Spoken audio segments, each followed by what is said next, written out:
Welcome to Real Sense Now, the podcast where real estate meets real talk. I'm your host, Dawood Bedrosian, your go-to guide in the world of property, strategy, and success.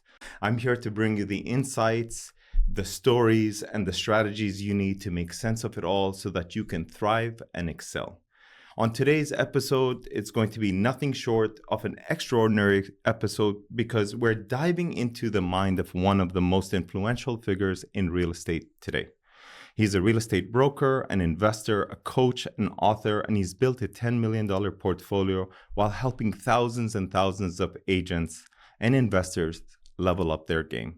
Ladies and gentlemen, let me introduce you to the one and only Ricky Carruth, a powerhouse who sold over 1,000 properties as a solo agent, survived and thrived through market crashes, and created a wildly popular coaching program, Zero to Diamond, the first ever free coaching program in the industry. I know what you're thinking. Why would anybody want to give away that much information? Well, we have him here to tell his story, share his strategies, and more importantly, the secrets for you to crush it in real estate, whether you're a buyer, a seller, or even a real estate agent. So let's get ready to get inspired, motivated, and be equipped to tackle the real estate world like never before. Buckle up, because today is going to be a game changer. Welcome to the show, Ricky. What's up, buddy? How are you? I'm doing great. I'm so happy to have you on the show. As I've said this before, I manifested this happening about a year ago. And I was trying to figure out the right time for us to meet. And it just so happened that you're here right now, live in person.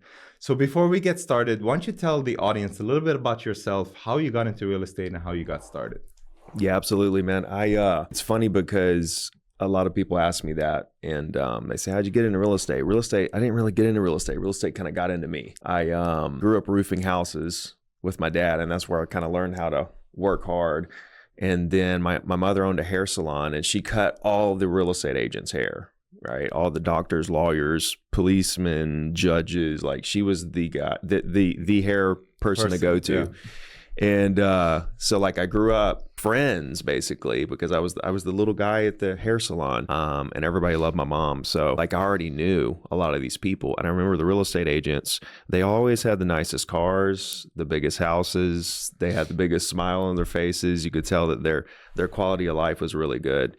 And I never thought about being a real estate agent, right? Or getting into real estate. I didn't know what I was going to do, but I had a premonition when I was about 10, 11, 12, something like that. And I had this vision that I would work really hard, get really good at something, make a lot of money, and then turn around and help people. I thought about this when I was like 10. That's unbelievable to be able to have those kind of thoughts so young at your life. So, but I didn't know what it was going to be. And so later on, I go through college. I'm playing football. I had a scholarship to Missouri Valley College, and I did a semester there. I came back. It was too far away. It was too crazy. I was 18 years old. And I went to another college for a semester, went to University of Alabama for a semester, and I failed a history class. And that was the point where I was like, I'm not going to do this college thing anymore, right? I was only like a year in, basically, after all my credits were added up. I just didn't see, I felt like I was more of a liability than an asset. So I was like, what can I do? And I realized real estate is one class to get your license and, have the same opportunities as a doctor, a lawyer, or any of these other highly successful, industries and careers. You could, get your real estate license with one class, and now you have the same opportunities. So I took that opportunity, not to take the easy way out, but to take the quickest way to start a career, so that I could work hard. And it's kind of how I got into real estate, if you will. Not only did you get into real estate, I've been watching you for well over 10 years. We were both part of the same old brokerage that we were a part of. And I'd always see your ads pop up or little clips on social media. And sorry to say this, but the first thought that came to my head was, this guy's crazy. Why is he giving away all this coaching for free? So you have a program called Zero to Diamond. What inspired you to create Zero to Diamond's coaching program, and how has it evolved since its inception? So I got in real estate in 2002. Okay. And that was before the boom happened. So I made $1 million before I'm 23, and I lose it all in the crash because I was flipping properties interest only. And I lost everything when the market crashed. And so I went back to roofing houses. I went back to roofing houses, and I actually landed a job on an oil rig. So I'm roofing houses. I got a job on an oil rig, and I'm trying to figure out like what's my next move in life. And I got laid off from that oil rig job, and was kind of forced back into real estate, right? So I'm back in real estate, and I'm like, okay, let me take everything that I learned from this moment of losing everything and starting over, right? Let me take all those lessons and approach the business differently. And that's what I did. I realized it was more about long-term relationships, because the first time when the market took me out, I was like, okay, but you're not going to do that to me again. Like, you know, there were agents that were still crushing it during the 2005, 6, 7, 8 time frame. And so I knew it was possible. So I was like, okay, I crushed making money in real estate, but then I lost it all. Okay, now how can I crush making money but keeping money and having a career that sustains regardless of what the market does? So then I realized closings happen every single day forever, regardless of market conditions. That was kind of the foundation of me realizing the consistency, because people are like, well, you know, some people got to go back to a consistent job, like consistent paycheck. I mean, you can get laid off, right? The company can go bankrupt. Mm-hmm. Like that isn't like secure, right? But I tell you what is secure: closings happening every single day for the rest of your life. The only, you know, hack that you have to unlock is, how do you represent these people as a real estate agent, or how do you make money in that industry of never ending flow of closings happening, because they're happening. So how do you take advantage of it? So a lot of people take a lot of different approaches. I approached it from the real estate standpoint, right? Making commissions. And my goal was to make $1 million a year. So I focused on that. Like, I ignored social media when it came along. I ignored a lot of different lead gen things. You know, when Zillow first started selling leads, I bought a year's worth, 20 grand. And I about broke even, but like it was a lot of horrible leads. And we tried it again here lately. It was really the same thing. I can't agree with you more. It was really the same thing. And I know there's agents that will say, hey, agents that were spending $100,000 a month. Yeah. And they're making money, you know, because they've got a system in place where they have this team of, you know, agents, and they have this whole process and everything. But I'm like, man, like if you spent that energy and focused on just calling property owners with a specific, not with a random strategy, but with a specific strategy in mind, you'd crush it way harder and your expenses would be nothing. But, you know, I digressed from that. My goal was to make $1 million, and I ignored just about everything. I'd try a few things a little here and there, but I ignored everything. I focused on what worked for me, which was phone calls, postcards, and emails. And I just did that till I made $1 million a year, which was 2017. And, you know, by that time I had sold 100 properties a year for 3 years in a row. I was the #1 Remax agent in Alabama already before all that. And then the $1 million year came, and that was the first year I quit prospecting. Because once you build your business up to the point where you're making the amount of money you want to make, you don't have to prospect anymore. It's all referral. Well, if you built your business properly in terms of everybody from your past still knows who you are, and a lot of agents don't do that very well, or they don't have a system in place to do it. So, and that's what I teach agents, is that specific system. But the year I made the $1 million, I quit prospecting. I made $1 million every year after that in commissions, crazy, right? For 4 more years. So it was 5 years total that I did that with 0 cold calls, 0 prospecting, because of the way that I built. You know, like I had to do a lot of that on the way up. And so that year I hit the $1 million, I was like, okay, like I got in, I made $1 million, lost it all. I came back. It took me 6 years to get from there. Yeah, 6 years to get from there to 100 deals a year, right? Then I did that 3 years in a row before I even thought about trying to teach somebody something, right? So coaching wasn't even on my radar. And until I looked back and decided, you know what? Real estate is not something I want to do forever, like being a real estate agent. And it's funny because if I'm in a room of 500 agents, I was in Vegas speaking, and I was like, you know, and like I did another talk for 200 agents in Miami a couple weeks ago. Asked them the same thing. How many of you guys want to be a real estate agent forever? Right? Not a single hand. Oh my right? God. And I'm like, wait a minute. So you guys are all real estate agents and you spent time, money, and energy to come here to learn how to do something that you don't even want to do. And How bizarre is that? this kind of made me start to think about the industry overall and the mindset of agents and like what we're actually here to do. And so I mean, that's the boat I was in, right? Once I got to the mill, I was like, I want to sell real estate forever. Wait, no, I don't. Because you realize like when you're doing $1 million a year as a single agent, when January 1st hits, you go from that 1.1, 1.2, whatever you did that year to zero. And now you got to climb this massive 1.2 mountain again. And you look back and you know how much work it was to get there. And even though it wasn't a lot of work, because at that time I was literally spending like 20 to 30 hours a week on my real estate business. It's not like it was taking a lot of hours, but there's a lot of mental capacity that is used, right? There's a lot of stress behind the scenes. Outside of those hours, there's a lot of thinking and working and strategizing and you've got clients that are driving you crazy, and then you got easy deals, but then you've got other agents that are involved and their clients. And like, there's so many things emotionally happening in the deals. It's very draining. So even though physically I wasn't working much to make the meal, like mentally it is draining still. So you can build a business that doesn't take up a lot of time, but you'll never be able to run away from those handcuffs. Right? Because you've got those mental handcuffs of the clients who just drain your energy, the agents that drain your energy. You're always going to have them.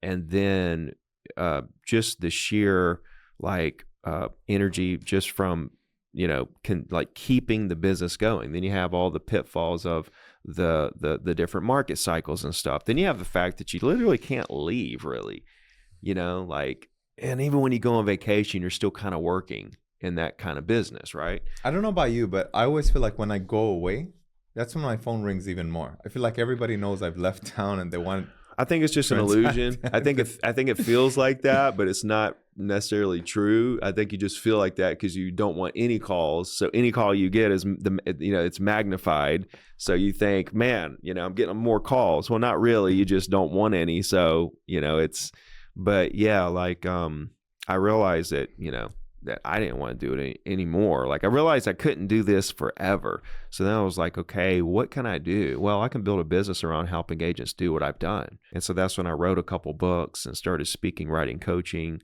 and eventually was influenced to open it up for free and just give it all away for free.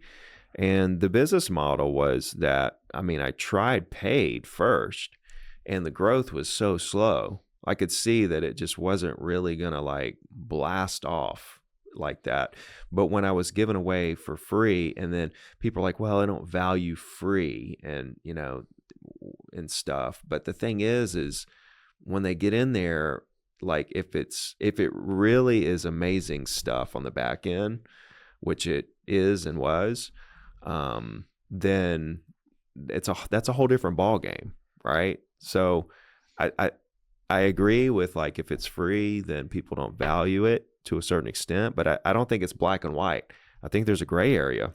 I agree with you too. I think there's a gray area where it depends on the content you're giving away for free. And then where is the monetization going? What is the business model? And, how are you trying to develop this? But the entire premise was that doing it like that would open up the floodgates to people, to where I could help people. The mission of Zero to Diamond is to reduce the failure rate in the real estate industry, one agent at a time.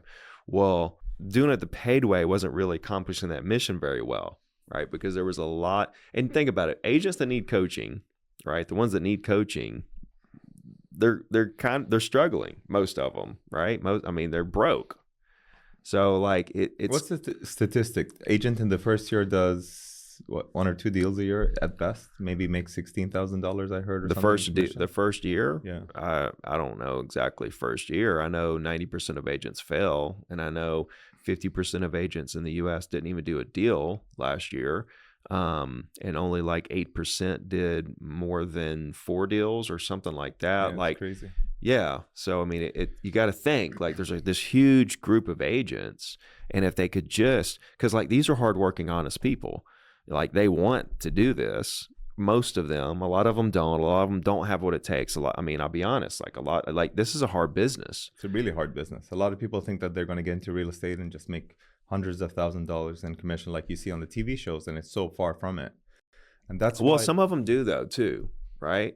It's not it's not black and white, like it is really tough, but the cool thing is anybody can do it. And like nobody's stopping anyone from going out there and building their business. The only person stopping is you, because it is completely unlimited. There's deals happening every single day.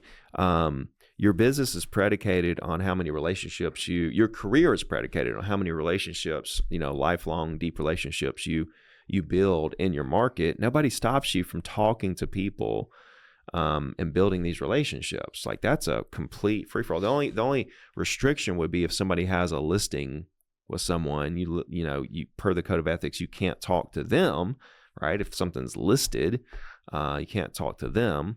But inventory is, what is inventory compared to the amount of property owners that are actually out there? True. Right? I mean, how many millions of properties are in Orlando, where we are right now? And there's only, in the metro area, there's about 11 to 12,000 active listings, right? Out of millions and millions and millions of properties, right? So you've got millions of people that you could, there's your work. It's kind of like, I don't know, anything that like, let's just say your job is to take this huge pile of dirt, right, and use a shovel to put it in this hole, right, and like it's so big that you would never get it done, even over the course of a decade, right? Let's just say it's so big you'd never get it done. That's what real estate is. Like you have a shovel, and there's this huge mountain.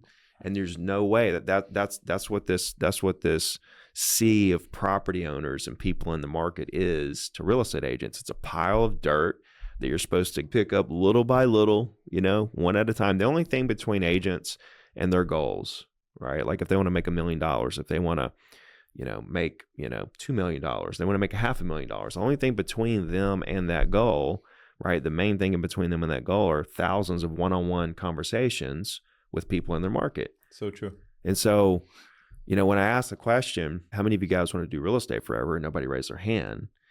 It's like, okay, well, if that's the case, if you don't want to do real estate forever, then why? And you realize that the only thing between you and your goals are thousands of one-on-one conversations with people in your market. Then why aren't you doing nothing but having conversations so you can get through these thousands of conversations to get to the million or get to the $500,000 or 2 million or whatever you're trying to get to? So then you can move on to what you actually want to do in life. But what we're doing is we're prolonging the conversations. We're spreading them out over the course of years and years and years and decades, instead of just going straight in and having the conversations to get the job done. It's like just hit it head on, right? It's like the buffaloes in the storm. They head to the storm and they run right through the storm, and then they're out. But the cows, they run away from the storm. Well, the storm catches up to them, and then as they're still running with the storm, and now they're in the storm longer. No, just hit it head on. Just get through there and get to the other side so that we can get to what we actually want to do in life. So let's talk about your methodology. I know you touched on email, postcards, and cold calls, or just phone calls, or just connecting with people. I always say this all the time. We live in a relational economy where the currency is relationships. So our business has transformed the traditional way of doing things, and you're a fine example of that. You've become an outstanding communicator and, of course, marketer of real estate information. And your ability to disseminate that information as fast as possible, I believe, should be the inspiration for what a lot of agents should be doing in order to communicate with their audience, their sphere of influence, and the people that just want to listen to them. What are some of the misconceptions that you find agents have about lead generation, and how does your program in particular address that?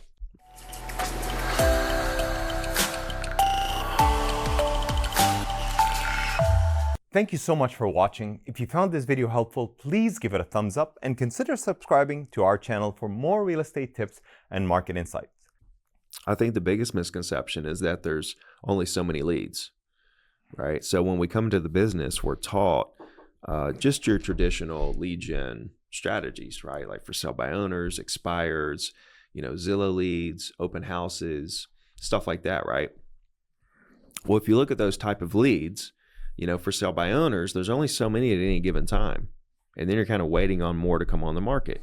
Same thing with expires. There's only so many popping out every day, right? And then you're kind of waiting on more to come on the market. Zillow leads, like they only give you so many leads, right? And they actually sell zip codes and kind of trick you into thinking, well, you got to buy the zip code really quickly because there's only so many leads in this zip code. Open houses, you're kind of subjected to how many people walk through the door. And so we're kind of programmed to think that leads are scarce. There's only so many leads, when it's so false, because all humans are leads, right? Every single human, because every single human is a level of a lead. They may not be the highest quality leads, right? But they are a lead to some capacity. Even people that are underage, their mom or dad buy, they're going to become of age. They're going to buy a house one day, right? Even if they rent forever, they still know people that buy and sell real estate. So every single person, every single human is a lead to some capacity. So when you realize that, and you realize there's millions of people in your market for most markets, or tens of thousands, whatever your market is, it's a lot. And so when you realize that, and you realize conversation is the key to all closings, you can't talk to everyone. So then you have to start thinking, okay, I have to really I have to be efficient in a way where I'm having conversations with the highest quality prospects only, because, all humans are leads, but I can't talk to everyone. So let's filter it down to the people that are going to, best serve my business, right? And then I can best serve them. And so that's where, niching out exactly what types of property you want to sell and talking to specifically property owners that own that type of property is the best strategy, right? As far as efficiency, lead costs. I mean, because if you are dependent on a Zillow, if you're dependent on a YouTube, an Instagram, if you're dependent on a team leader, a broker, or any online lead service, or if you're dependent on anything else giving you leads versus you being able to create your own leads, that's fine as long as you realize you're in that boat where you're dependent on somebody else for leads. And what happens is whoever you're dependent on leads for controls the leads that you get in terms of how many you get, what the quality is, and what they cost, right? I would rather, this is just me speaking, I would rather control how many leads I'm getting, what they cost, and what the quality of these leads are. Like, who am I talking to? Am I talking to first-time home buyers, renters, random people, lot buyers? Who am I talking to? No, I want to talk to the exact people that own the exact type of property that I want to sell. That's the only people I want to talk to, right?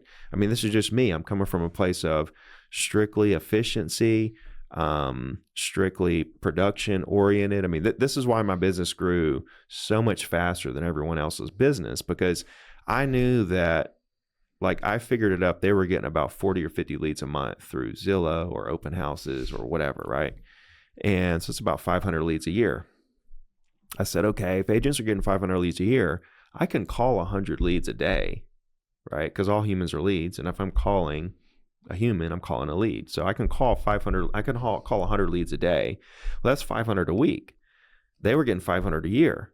So my business essentially was growing 52 times faster than all the other agents in my market, right? Because I was able to quantify that and put it into a formula, if you will, and execute on it, right? I'm a common sensible math guy, right? I'm not a algebraic, math whiz, but I'm very commonsensical math, like 2 + 2 = 1. Like, show me how to do it, and then I will figure it out, carve out a path to make it happen strictly based on the numbers where I can predict where I'm going to be. It's kind of like if you have 5 great conversations with property owners 5 days a week, that's 25 property owners.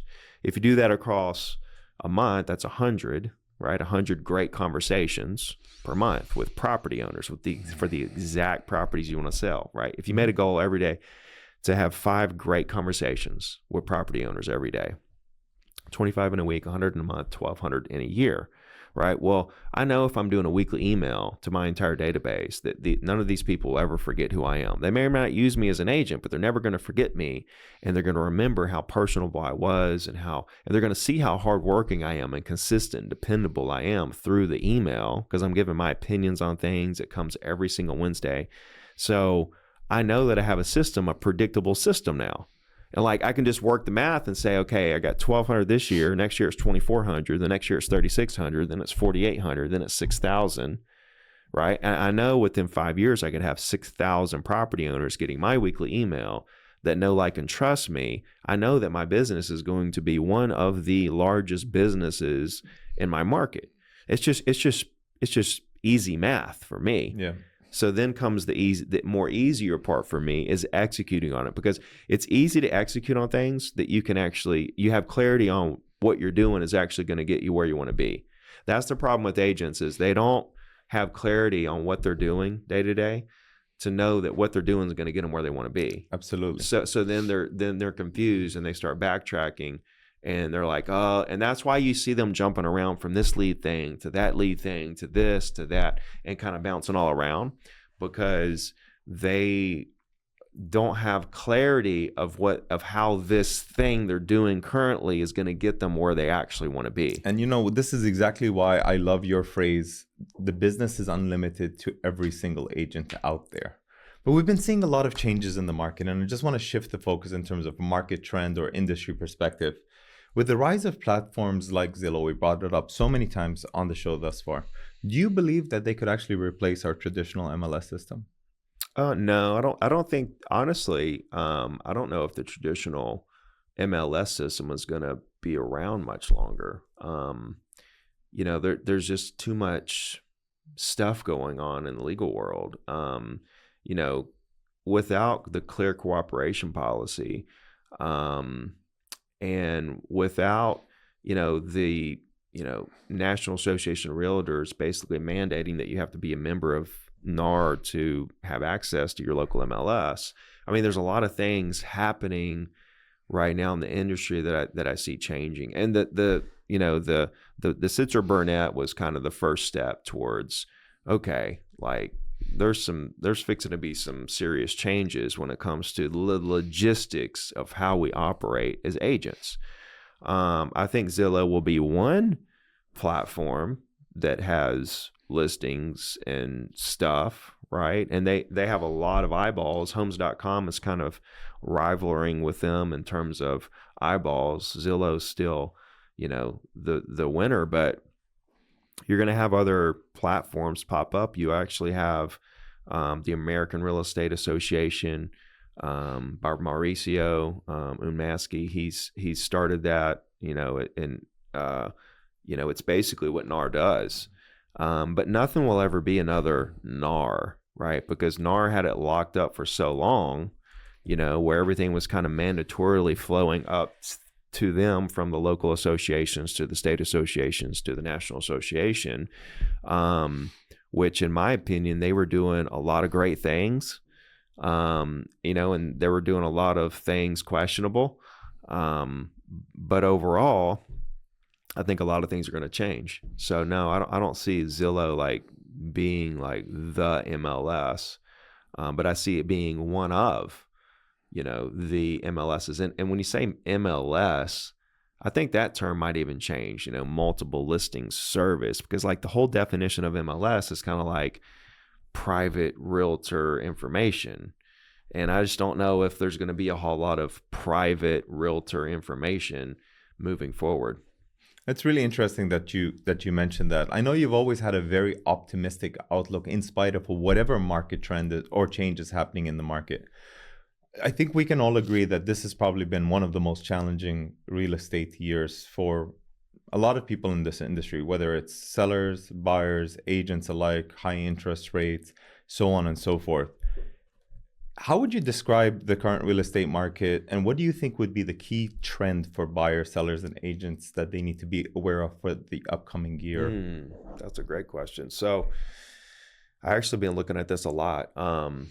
It's really interesting when you really look at the data, because the market has really flipped, right? It's really flipped, and it's really flipped slowly, right? And the writing is always on the wall in real estate. Real estate's a very slow moving industry. And so what I've seen is it's like, okay, there's 200 major markets in the US. 2 years ago, the inventory for those 200 markets, there were only 14 markets that were back above pre-pandemic inventory levels, 14 out of the 200. Last year, that jumped up to 17. Okay, so not a huge jump, right? But now, 2024, October 2024, now we're at 54 markets are above pre-pandemic levels. And I was looking here in Orlando, and I saw the stat that inventory hasn't been this high since 2015, right? And so 2015, so we're back to 2015 levels in Orlando. And I think what you're seeing is it's been a very slow process moving from a seller's market, which was 2021, right, to a buyer's market. Right now, we're even right now. It's like 5.5 months worth of inventory, right? Inventory is based on how many closings are happening every month compared to the amount of inventory you have and how many months it would take to actually eat up that inventory. So you have 5.5 months worth of inventory in Orlando, and a balanced market is 5 to 6 months worth of inventory. So you're literally in a balanced market, which means you've got just as many buyers as you have sellers. Now, when you go above that mark, now you're dipping into becoming a buyer market, right? Where there are less buyers than there are sellers, right? And that is where the buyers start to have more control and more power. And in Miami right now, you have 10 months worth of inventory. Like it's really, buyer's market. It's really bad down there. So when people are asking me, about the market and prices next year and inventory and this, that, and the other, you have to be really careful because it depends on what market you're in, right? And I think that we're going to see prices increase in some markets 5-6%, and I think other markets you'll be down 5 or 6%, right, next year, which is very interesting, right? And so I think now more than ever you've got to get really localized with your data and when you're speaking to people about what the market's going to do, and really understand what each market is doing, because each market is really a different animal right this second. When things were going great, it was easy to kind of tell, right? Because it's like everything's blowing up, right? You can list anything at any price and it's going to sell probably for more than what we're listing it for, et cetera, et cetera. But when a market gets difficult like it is right now, these local markets vary by a lot because they go from that really hot market to that slow market, and it's staggered right across the market. So it was 14 markets 2 years ago, 17 markets this year. Last year 54 markets this year out of the 200 that are back above pre-pandemic levels. So when you're thinking, this year, I think like this, let's just say this slow market, I think is here with us for a little bit longer. I don't think it's going to go to the extreme where we see prices, go down a lot, like 20-30%. It could, right? I think it just depends on the market as well too. Right. Like you could see some markets, but I'm talking about like a national number, right? Correct. Like I'm talking about a national number, like 20% nationally, right? That would mean that some markets are down 30 or 40%, some are down 5 or 6, right? If it's down nationally 20%. Down 20% would be crazy nationally. I don't think we're going to see that. We could, right? You never know kind of how far the pendulum is going to swing the other way. We're in the middle of one of these cycles. But I will say that if you're a seller, you got to be aggressive right now. You need to kind of get ahead of where the market is going, rather than basing your price on what something sold for last month. You need Correct. to be thinking about what it's going to be selling for next month, because I guarantee it's going to be a different price, especially going into the slow time of year. Now, when we get into 2020, and now we're past the election, so that was a big cloud that was over everybody. Now that we're past all that, we have a little bit, now we can kind of like get back to business. But I think for agents, there's a lot of agents that had like their best year this year. And it's like, wow, congratulations. You should literally, you should be screaming up and down, right? And you need to also be looking at what's working in your business. You need to double down. You don't need to get comfortable right now. You should be going full steam ahead if you had your best year. Same thing really with people that struggled this year, because I think there's a lot more people that struggled than have their best year. Because, and this is why, because transactions were down to 95 levels at basically all-time high prices. So it's like that's why we're seeing these buyers markets start to pop up in some of these markets, because it's like you got to tell a buyer, hey, you got to pay like all-time high price on this property. That's a really tough sell. And if they don't need to, or if they can somehow not do that at these high interest rates, then they're not going to do it. That's why we're seeing such a suppression of buyers. So it's an interesting market, and I think next year we'll have a rebound in home sales. And I think prices will hold pretty solid. But if you're a seller, you need to be aggressive, and if you're an agent, you should be using this time to expand your influence in the market, because we know what's going to happen. We know we're going to get back to a 5 million a year market, right? So like we know that's the end game. We're going to get back there, whether it takes 1, 2, 3, 4, 5 years to get there. We're going to get back there. So what are we doing now to make sure that that our business is going to be at full potential, as the home sales grow each year from here on out? Because I do think we're at the bottom of the home sales. So let's turn this on to our listeners who may be buyers or sellers. Since we're talking about sellers, what do you think are some of the most critical factors that sellers need to be considering in pricing their homes correctly in this competitive market? And what incentives or what should they be doing to help move their homes faster? I think they should go with an agent that understands the market, because you need a real professional right now that understands the market. So, like you probably turn on the news as a seller and you see, oh, home prices are up 5%, right? Well, that's nationally, right? You need a local expert. So like if I'm in, Austin or New Orleans or, Myrtle Beach or something like that, I'm saying, okay, I understand that you see this on the news, okay, but here's the true story right here. Here's the data right here locally. And so I like to call this painting the picture, right? And there's plenty of data there. It's so easy. It's so easy to sit down with a seller and say, here's a house exactly like yours on the market. It's been on the market for 200 days, right? You want to price it exactly the same price. Do you want your house to be on the market for 200 days? Yeah. Right. So it's like, no. Okay. Well, then this is what we need to do. Here would be the path. So just having the data, knowing the data, like go look at the house yourself as an agent, right? Go look at the house as a seller. Go look at the houses as a seller, right? Have your agent take you to the homes that are for sale that have been sitting there and like look and see, like, is this an amazing house, or is this like, does this need a lot of work, yeah. Right? Is there a lot of deferred maintenance? When you walk in those houses and realize this is a really nice house, then you're like, oh, wow, this is my competition. Like if I want to sell this house, I've got to be aggressively priced against these homes, because these homes have been sitting here for 80, 100, 200 days. And they're priced kind of what I want for mine. So then you go back and say, do I really want to sell? Right? If I got to go way lower than these guys, do I actually want to sell? And then it comes back to why we're selling in the first place. And this is something I go really deep with agents on, is understanding more than the client even knows why they're selling. Right? Go 5 to 10 questions deep with it. But yeah, I mean, you just have to know. You have to go. My advice to buyers and sellers is to make sure you pick an experienced professional that knows the local market, and it's not hard to figure out if they know the local market, right? You can have a quick conversation and understand, if they know the local market or not. And if we want to turn the tables around and give some buyer advice here, we've had higher than usual interest rates over the previous years. And buyers have always asked me this question all the time. I think I'm going to wait till the elections are done. Thankfully, they're over. Is now a good time to buy, or should I wait for better conditions?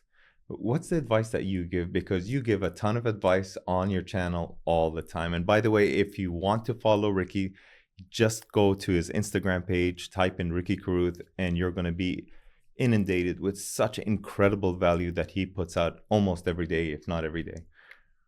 With buyers, what was the question? With buyers, a lot of buyers are deciding to wait it out. Yeah. For better conditions. So or when they decide tell to buy you, now. when they tell you I'm waiting on the election, that's really just them trying to get you to go away. For the most part, some of them might do something after the election, but most of them are just telling you what you want to hear. You got to realize this as an agent. And if you're a buyer listening to this, like, you know, keep doing it because it's working. It's making agents go away. Like, I might buy in 6 months, or I'm waiting on the election, and you might be serious about that or whatever. But most buyers, you know, they're not that serious. So as an agent, I'm trying to figure out how serious they are. You know, okay, well, what do you want to do after the election? You know, does it matter who wins the election?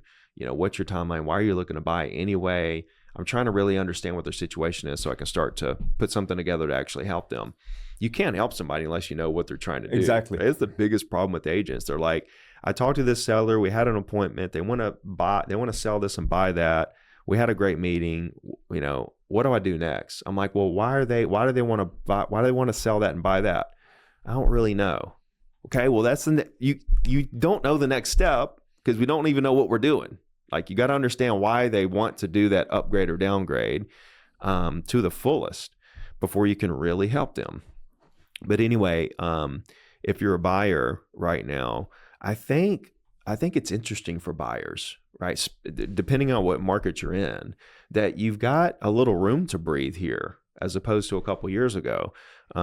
You've got a little room to breathe, but I wouldn't get comfortable with this moment. I think it's here to stay for a little while, but I don't think it's here to stay for good, where there's a lot of pent up demand. So, you know, like, especially right now with it being a slow season, November, December, stuff like that, even January to a certain extent, certain markets, that's a good time to get out and buy because it's, you know, generally slower. Yeah. And, you know, if it becomes more of a buyer's market, you know, you can start kind of negotiating against sellers. If you got two homes you really like, you don't care which one you get, you kind of got the upper hand. Like, see which one will take the lowest offer and then play this one against that one. Like, well, I'm going to go over here if you guys don't take this. And like, you're serious because you've got somebody that will do a deal over here for this much. That's when it becomes incredibly interesting for buyers. You know, you've leveraged your social media platforms in a way that far surpasses what a lot of people are able to do. You've spoken on a lot of great stages.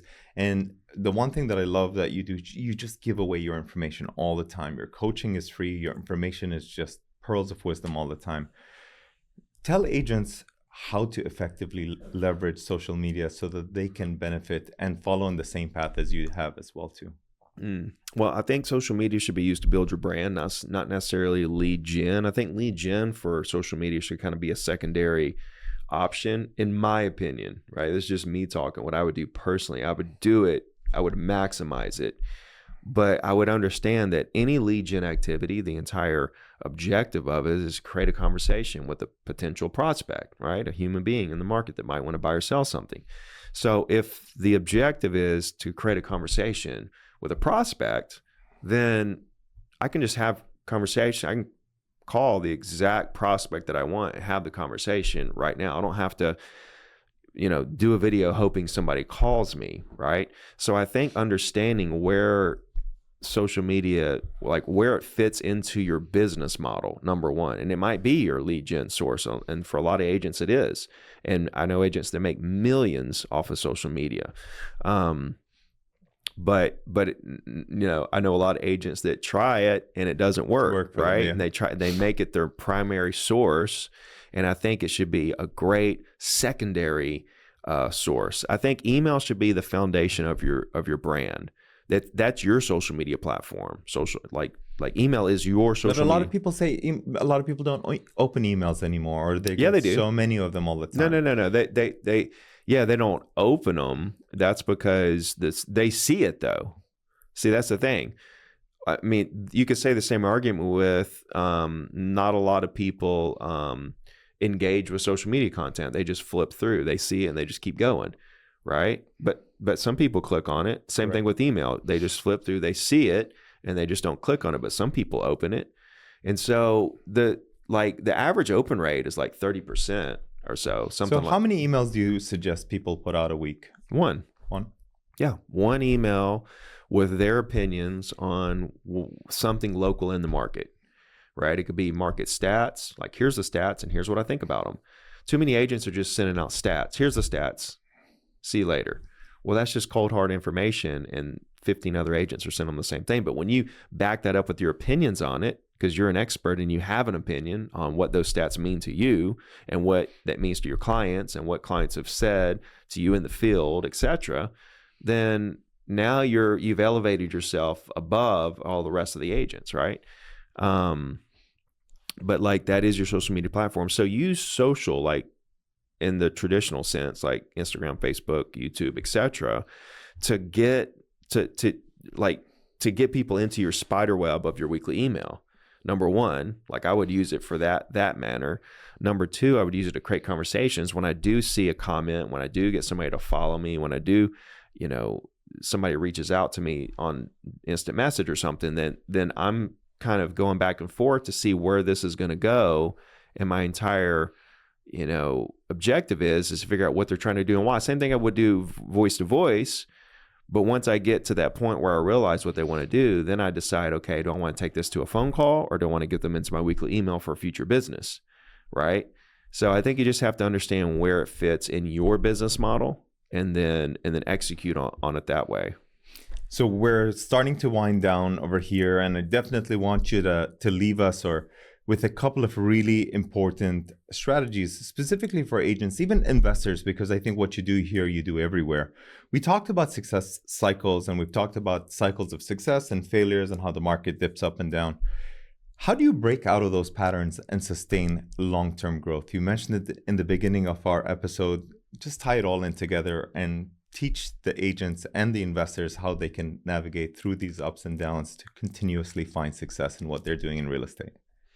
Well, I mean, quit paying attention to the ups and downs. Like the market cycles really don't have a lot to do with your success. I mean, it does in terms of the temporary moment, taking advantage of whatever the market gives you. But long term, it's just how many relationships are we building in the market? When I lost everything the first time, it's because I did not create relationships. I did not do a weekly email. I did a deal with someone and never talked to them ever again. I did another deal and never talked to them over and over and over again. And when the market crashed, I had no clients and I didn't understand the game. If I understood the game, that I would have been licking my chops at the moment because as prices went down, I'd have been like who wants a deal? Yeah, right. There's lots of them here. And I would have sold. And eventually I did do that. It took me a couple of years. And when I came back, I did do that. I said, hey, these properties are just as beautiful as before, but they're 50% off now. Who wants one? I eventually did get there, but it took me a while. But if I would have knew that going in, then I would have been able to take advantage of that when it happened, and my business would have just continued to roll, right? So being able to kind of like move with the market, and that's what I'm saying right now. Like a lot of people are like they're feeling it because things are sitting on the market longer, but they kind of like think it's more temporary than it's going to be. I think the slow market's here to stay a little longer. Maybe over the next 6 months, maybe over the next year. I don't really know how long this is going to last, but it is going to last a little while. Is it going to go to zero? No. Is it going to, is it going to crush your business? Absolutely not. I think it's a massive opportunity, right? It gives you an opportunity to stack listings, number one. Like you couldn't do that a couple of years ago. You get a listing, it's sold in an hour. Now you can literally stack 20, 30 listings right this second. So that should be like goal number one, because you can actually do that now. And then getting really good at pricing those listings and so forth. But the ups and downs, you just kind of mitigate those with the relationships that you build over the years. If you get into a down year and you're new or you haven't built a database, then you go back to the basics, because you can create deals out of thin air at any moment, right? You can literally take a property and say that's for sale and just look up all the people who have smaller properties or older properties around it and call those and say, hey, I see you're here. Do you need a bigger house? I got a really nice one I'd love to show you. And they don't want that house, but now you're in a great conversation with somebody that you didn't try to get them to sell their house. So now you actually have started the relationship out on the right foot. And if you do this over and over and over again, and you're building these relationships and starting them out on the right foot and following up with the weekly email on the same day of the week forever, you're just building your base up. And it doesn't matter where we are in the market cycle, you can start this at any moment, right? And so if you do it that way, and you get 1,200 year one, 24, 36, so on and so forth, at that point, it doesn't matter what the market's doing. You take whatever the market gives you and crush it. That's the key takeaway here. If you're in this market, you heard it from Ricky first. Listings is the key to your success. You have a course that you're kicking off in December. What is it again? 18th? Yeah. December 18th. So I'm doing my annual 2025 business planning session for real estate agents, which I have signed up for, and you should too. Yeah. And so we'll just put a link in the description or whatever for you guys. Or you can go to my Instagram and DM me. I answer all my DMs or whatever. But yeah, looking forward to seeing everybody December 18th and, getting everybody ready for the next year. Last question. What advice do you have for real estate professionals looking to leave a lasting impact in their communities and their industry? Well, I guess the best advice is like if you build your business on integrity, doing what you say you're going to do every single time, regardless if you feel like it, regardless. And then that word of mouth starts to happen. I think that's the biggest thing. Like when I was selling, like everybody knew that they could trust me, right? Everybody in the community knew like I'm the guy they can trust. And when they remembered you from your mom's salon. That's why. Well, it was way past that at that point. I'm just kidding. Yeah, that was a good handful of agents at that time. But by the time I got into real estate 10, 20 years later, some of those guys were even retired at that point. And then over the next 20 years, I developed my own career, my own brand, my own name, and I built it on integrity, right? Dependability, consistency, hard work. And everybody loves a hard worker. So if you can combine being a hard worker and being dependable and doing what you say you're going to do, then you can build a high level of trust in the market. And that will leave a lasting impression on people. I love it. This has been an incredible conversation. Huge thank you to you. Amazing. Ricky Carruth, for joining us today and sharing your stories, your insights, your strategies. They've not only been inspiring, but absolutely a game changer as well too. Thank you for your journey, your wisdom, and I hope you continue to shed light for all those people that follow you, listen to you, and of course, that you help change their life on a regular basis. For all of you Real Sensors, if you've enjoyed this episode as much as I have, make sure you like, follow, and subscribe to Real Sense Now. Tell your friends about it because someone out there may actually want this valuable information that we can share with them as well too. And don't forget to leave us a review if it helps more people discover the show and join this incredible community. We can keep growing it and add a lot more valuable information that we can share and disseminate to you. Thank you for watching Real Sense Now. It's your host, Dawood Bedrosian, and we'll catch you right here on the next episode.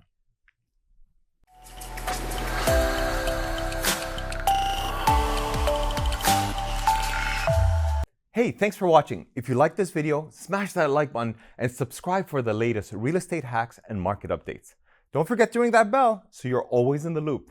And of course, if you have a question or is there any cool topics that you would like me to cover, drop them in the comments below. I'm Dawood Bedrosian, and I appreciate you for hanging out with me. Catch you in the next one.